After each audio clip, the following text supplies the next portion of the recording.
हे everyone, मैं हूँ Geetika and welcome back to study with Geetika. तो इस वीडियो में हम पेपर को सॉल्व करेंगे। लेकिन ऑब्जेक्टिव सॉल्व करेंगे, डिस्क्रिप्टिव का मैं इतना नहीं कह सकती।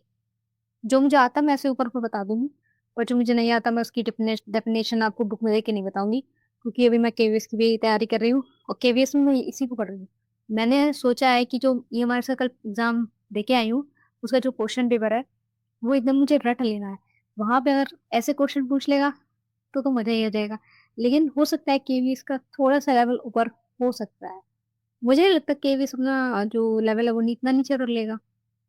कुछ कह भी नहीं सकते, क्योंकि ईएमआरएस में भी हम लोग कह रहे थे टफ जाएगा, मॉडरेट जाएगा। कमेंट में भी लोग कह रहे थे नहीं नहीं इजी नहीं जाएगा। बट यहाँ तो कुछ कहानी पलट दी पूरी। मतलब कहानी तो कुछ और ही निकली। हम तो ढूंढते रहे राजा कौन रानी को, वो सॉरी, हम तो विलन को ढूंढते रहे, वेब सीरीज में विलन तो कोई और निकला, हम कहते रहे ये होगा, जस्ट लाइक दैट। तो वैसे ही कुछ ईएमआरएस में हुआ है, हम लोग के साथ धोखा हो गया है। एकदम एकदम हम लोग शॉक्ड हुए कि अरे ये कैसे हो गया, अरे ये तो ये था, हम लोग कुछ और ही सोचे बैठे थे। तो आज वो देखते हैं पेपर। तो मैंने तो भाई तैयारी शुरू कर दी है। मैंने सबसे ज्यादा परिभाषिक शब्दावली लेना स्टार्ट कर दिया है। तो मैं अभी झाला पढ़ रही थी। मैं खटका झाला मींड ये सब भी पढ़ रही हूँ। ये मैंने पहले ही पढ़ा था, बट मैं इनको एकदम पक्का कर रही हूँ कि मेरी कोई मुझसे गलती ना हो बस। बाकी मुझे नहीं पता। ये ऊपर जो परिभाषा लिखी है मुर्गी की लिखी है। खैर, मैं पढ़ते पढ़ते वीडियो बनाने चली आई थी। अभी वाला देखते हैं। देखो ये हमारा वो वाला सेक्शन है डिस्क्रिप्टिव का। वही मैं कह रही हूँ, ये डिस्क्रिप्टिव है बताओ। उसको डिस्क्रिप्टिव क्यों बोला? आप ये कह देते कि आपके ये भी ऑब्जेक्टिव है, बट आपको इसमें लिखना होगा। ऑनलाइन क्वेश्चन इसे कहते हैं। वैसे तो बोला होगा। तो ये आपके वन लाइनर क्वेश्चन सुन, इनको डिस्क्रिप्टिव कौन कह सकता है? डिस्क्रिप्टिव क्वेश्चन में होता है कि हम पूरा उसका विवरण दें या वो हमसे एक एक चीज पूछे। लेकिन नहीं। तो खैर पेपर को देखते हैं। तो मैंने सेफ्टी के लिए थोड़ा सा अपना रोल नंबर को छुपा दिया है। और कभी भी अपना कुछ भी दिखाओ तो रोल नंबर वगैरह मुझे लगता है छुपा देना चाहिए, और बहुत से लोग भी कहते हैं।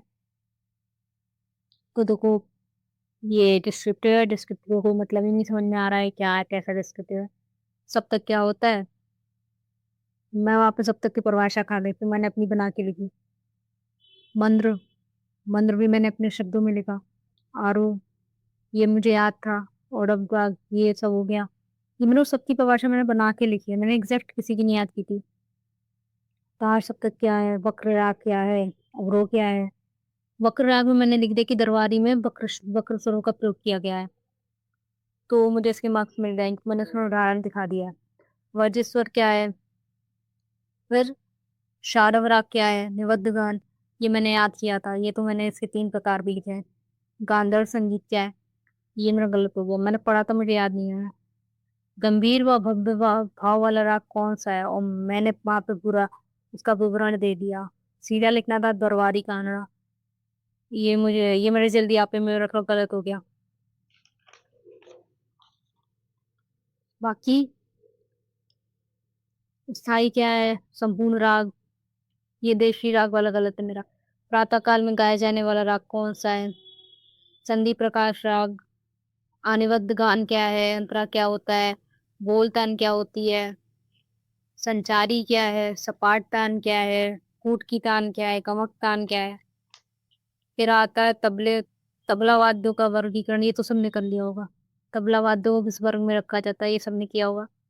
पखावज गान किस विधा के साथ होती है, भी आई थिंक सबका हुआ होगा। स्तुति की बोली मुझे याद नहीं है, मैंने पढ़ा था कि जिन शब्दों में, मतलब जिन बोलों में भगवान के वर्णन, मतलब भगवान की स्तुति का वर्णन करते हैं, मतलब स्तुति करते हैं, वही स्तुति के बोल।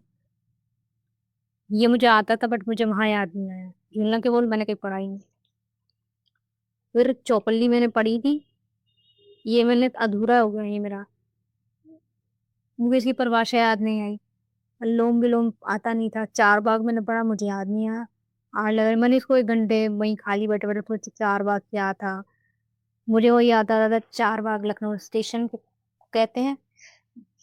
मुझे पता है सबको चार बाग से वही याद आया होगा, क्योंकि मुझे भी उस समय वही याद आया। चार बाग की परिभाषा मुझे याद ही नहीं आ रही थी, जितनी मैंने पढ़ी थी। ताल क्या है, पेशकार क्या है, ताल लिपि क्या होती है, पाश्चात्य संगीत पद्धति को क्या कहते हैं? एक को ये वाला क्वेश्चन, मैंने सोचा पाश्चात्य स्वरलिपि पद्धति को क्या कहते हैं? ये कैसा क्वेश्चन है? फिर बहुत इसको मैंने छोड़ दिया था। मैंने कहा अभी बहुत टाइम है, रुक के कर लेंगे। फिर मैंने उनके क्वेश्चन का आंसर तो दे दिया वैसे, पाश्चात्य स्वरलिपि पद्धति को पश्चिमी स्वरलिपि पद्धति भी कहते हैं। उसके उसमें 4 मतलब प्रकार होते हैं, तो मैंने चारों प्रकार के नाम भी लिख दिए थे। नेचुरल स्केल क्या होता है? वीणा किस स्वर का वाद्य है? और शुष्य वाद्य क्या होते हैं? बांसुरी किस वर्ग में आती है? क्रोमैटिक स्केल क्या होता है? घन वाद्य, तानसेन, गौड़ सारंग की पकड़। उसमें क्या हुआ, गौड़ सारंग की पकड़ मैंने लिखी, बट मैं आधे स्वर खा गई, तो शायद वो गलत कर दें। वैसे मैंने लिखा तो सही था। टेम्पर्ड स्केल क्या है? अमीर खुसरो कौन थे? विज्ञान ने संगीत में क्या योगदान दिया? ये भी हो गया। पंडित रविशंकर कौन थे? उस्ताद अहमद जान थरकवा कौन थे? ताल रूपक को दूर में लिखिए। नृत्य ख्याल क्या होता है? धमार क्या है? शास्त्रीय संगीत का उद्देश्य क्या है? ये थोड़ा-सा मुझे डाउट है इसमें, इसलिए मैंने इसके मार्क्स नहीं दिए। तिलवाड़ा ताल, जप ताल, रूपक, ये मतलब ताल का पैटर्न तो मतलब एकदम मेरा पक्का है। ये इसके नंबर मेरे पक्के। पंडित रविशंकर, बागेश्री राग कव्वाली संवादी, उस्ताद फैयाज खान, सलमेल कलांडी। अब ये समझो, इसमें ये वाला क्वेश्चन छोड़ दो, ये इस बार डाउट में है, ठीक है? अब ये अब ये सारे मेरे यूँ करेक्ट, ठीक है? बाकी इधर भी मेरे काफ़ी क्वेश्चन सही हैं, कुछ गलत हैं। बट मैं अभी इसलिए कुछ नहीं कह सकती क्योंकि वो एग्ज़ामिनर पे डिपेंड करेगा, वो राइटिंग के नंबर काटेगा कि नहीं काटेगा। बाकी उसको लिखा एकदम एग्ज़ैक्ट नहीं है, या अपना बना के भी लिख सकते हैं। बस आंसर मैंने दिया है, बट अपनी लैंग्वेज में दिया है, अपने शब्दों में दिया है, रट के नहीं लिखा है। एक तो मुझे लग रहा है जो एग्ज़ामिनर ने जिसने भी क्वेश्चन पेपर बनाया, या तो उसने गेम खेला। उसने सोचा चलो दिया तो उसने सिलेबस इतना सारा दे दिया किसी बुक से छाप के, और उसने गेम खेला कि बच्चे तो तैयारी करेंगे वो अपर लेवल की, और हम दे देते हैं एकदम बेसिक लेवल का।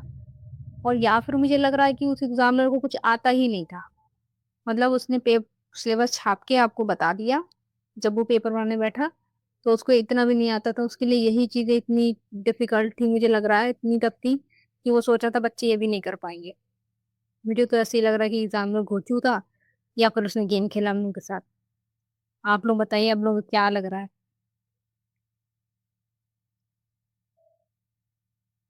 खैर देखते हैं क्या होता है। अभी तो इतना ही है कि केवीएस की जिसने केवीएस एनवीएस का भरा है, वो बेसिक भी पढ़ो और अपर लेवल का भी पढ़ो, और राग तो छोड़ो मत। मैंने राग में क्या किया था, 2 क्वेश्चन छोड़ दिए थे, मुझे लगा मतलब मुझे उसमें डाउट नहीं था, मुझे बिल्कुल ही नहीं आते थे। डाउट की तो कोई गुंजाइश नहीं थी कि वहाँ कन्फ्यूज़ हो कि ये हो सकता है, ये हो सकता है। मैंने पढ़ा था राग के वादी संवादी, बट मुझे आ नहीं रहे थे, तो मैंने उसको छोड़ना ही ज़रूर समझा। और वीडियो अच्छी लगी तो लाइक, शेयर, कमेंट करना, और चैनल पे नए हो तो प्लीज़ सब्सक्राइब करके जाना। Wait for next update.